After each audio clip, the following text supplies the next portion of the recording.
A warm welcome from U.S. President Donald Trump for Prime Minister Mark Carney. The Oval Office, the setting for the first meeting of the two leaders. With Trump playing host, he played up the cross-country friendship. I love Canada. I have a lot of respect for the Canadians. This face-to-face meeting comes during a season of frayed relations over trade, soured by the president's repeated suggestion that the U.S. should annex Canada as the 51st state. As you know from real estate, there are some places that are never for sale. That's true. We're sitting in one right now, Buckingham Palace, that you visited as well. That's true. Having met with the owners of Canada over the course of the campaign last several months, it's not for sale, won't be for sale ever.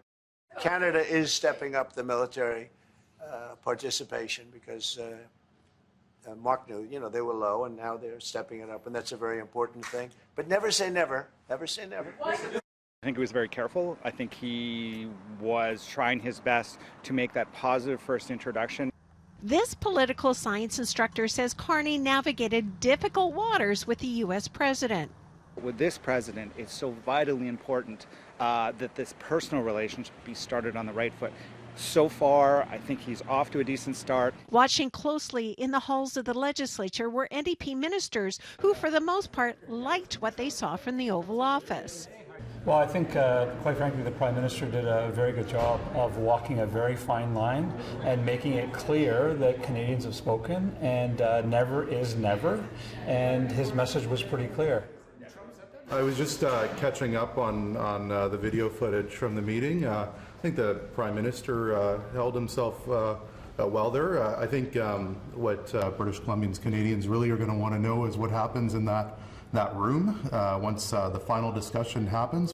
But Trump did tell reporters during the meeting he had no plans to change his mind on tariffs. Is there anything he could say to you in the course of your meetings with him today that would get you to lift tariffs on Canada? No. Why not? Just the way it is. Until today, Trump's participation at the G7 Leaders Summit in Alberta in June was a question mark. Today, Carney confirmed it's happening, overall describing the meeting as constructive. We have a lot more work to do. I'm not trying to suggest at any respect that we can have one meeting and everything's changed, but now we are engaged and very fully engaged. Carney says he did press Trump to remove the tariffs on Canadian goods, and he's working to convince Americans that tariffs are bad for the U.S. economy as well.